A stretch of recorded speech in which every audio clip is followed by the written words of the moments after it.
A flashback to the old Marineford showed Garp teaching a class of new Marines. He posed a moral dilemma.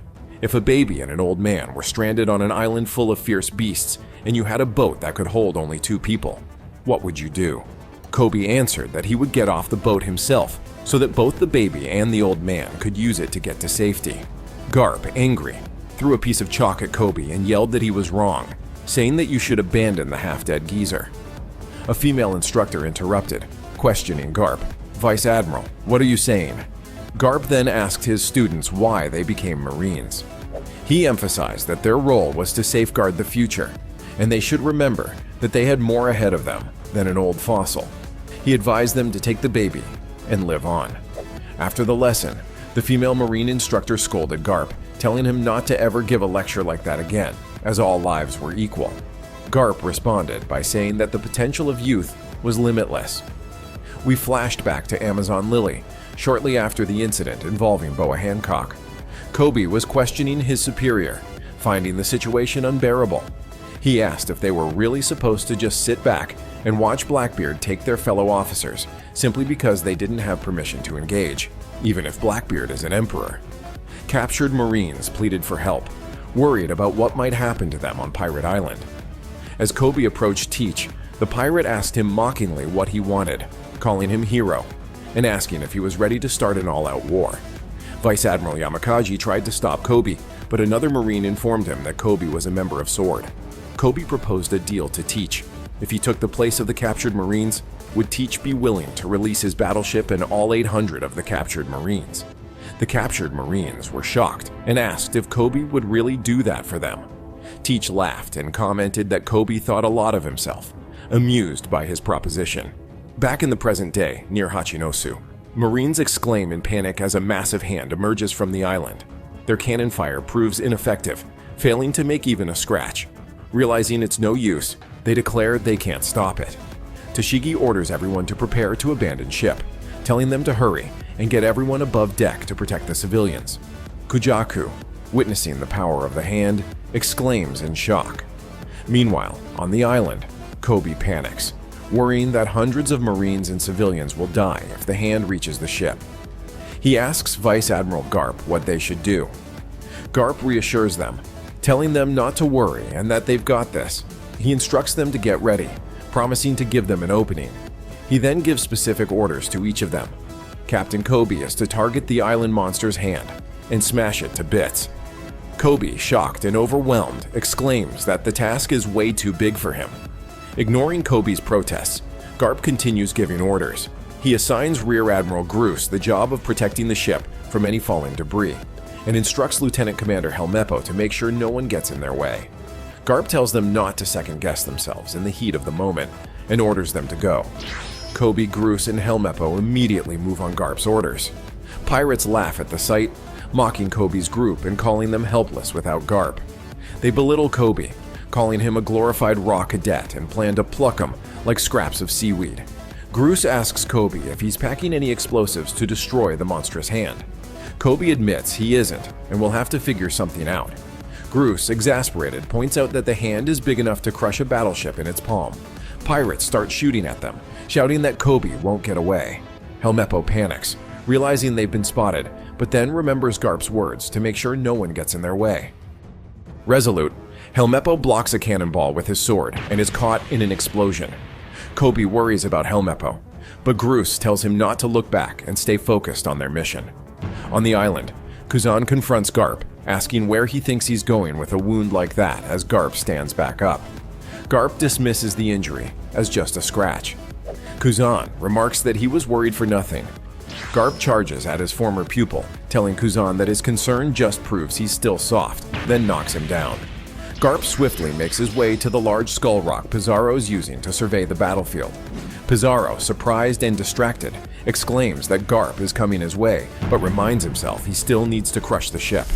Garp unleashes a powerful attack called Galaxy Divide, splitting the rock formation down the middle and simultaneously damaging Pizarro's main body. Pirates, eyes wide with shock, exclaim that it was really a punch. COBY sees the attack and realizes this must be the opening Garp mentioned. He and Groose rush forward. Groose, excited, says this is it and asks COBY what he's going to do. COBY, determined, replies that he's going to live up to Garp's expectations. He then jumps into the air, ready to take on the task Garp assigned to him. PIZARRO exclaims angrily, calling Garp an old dog and warning him that he'll see what happens when he's pissed off. He tries to put his rockhead back together as he prepares for retaliation. Pirates mock COBY as he approaches PIZARRO's giant hand, questioning if he seriously thinks he can stop it. They laugh at COBY's perceived arrogance, suggesting that his heroic reputation has gone to his head. Meanwhile, Garp reminisces about a conversation he had with Helmeppo about COBY. Garp asked Helmeppo why COBY always looks so beat up, with his arms constantly bandaged, despite improving a lot recently.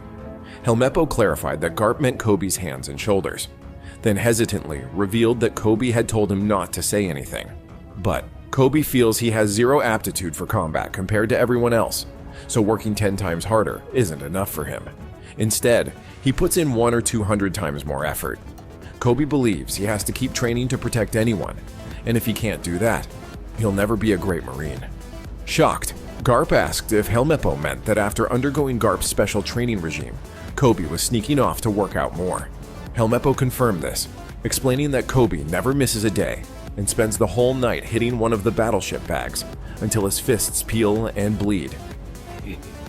PIZARRO remarks to COBY, comparing him to an ant compared to his own strength. Hibari shouts a warning to COBY, urging him not to get too close as it's dangerous. PIZARRO taunts them, saying it won't take long to defeat them, and they can enjoy the dying screams of their fellow Marines. He mentions that even if anyone tries to jump overboard, Aokiji will freeze them.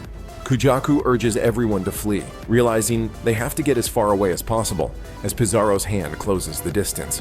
COBY tells himself that he has to break through. If he can't, everyone will die, and their blood would be on his hands. He coats his fist in armament hockey. In a shocking turn of events, COBY unleashes Honesty Impact, a punch that splits PIZARRO's entire hand in half. PIZARRO recoils in pain, while everyone else is left astonished by COBY's incredible feat. Tashigi can't believe what she just witnessed, and Hibari praises COBY, calling him incredible. Other Marines express concern about the debris from the split hand. Garp laughs hysterically at the incredible feat COBY just pulled off. Helmeppo comments that it was unbelievable, while Groose shouts in amazement, realizing that COBY had been hiding his true strength all along. Groose uses his powers to create a clay spiderweb to catch the debris from PIZARRO's split hand.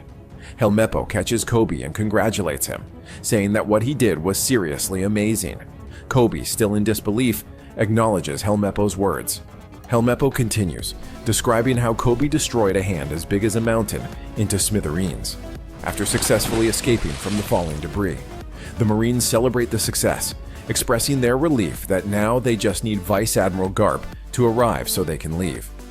Garp then contacts them, reporting that the mission to rescue COBY was a success. You should have put it together sooner, telling him to make his way back as soon as possible. Garp orders all troops to withdraw from Hachinosu immediately, reassuring them that he'll figure something out. He emphasizes that the safety of the younger Marines is always the top priority, and reminds them that their success here will be a serious blow to pirates everywhere. He urges them to keep moving forward. Despite COBY's desire to go back for Garp, Groose refuses to disobey Garp's order. Garp adds, "And never forget, you are all the future of the Marines." Meanwhile, impaled by Kuzan's sword of ice and freezing, Garp lies on the ground but simply laughs as the other Blackbeard pirates surround him. The narration reveals that in the following day's paper, the legendary hero, Vice Admiral Garp, would be declared missing in action on Pirate Island after the successful rescue of the young hero, Captain COBY. However, another story would also gain the world's attention: the Egghead incident, where Emperor Straw Hat Luffy would face a siege on the island of the future.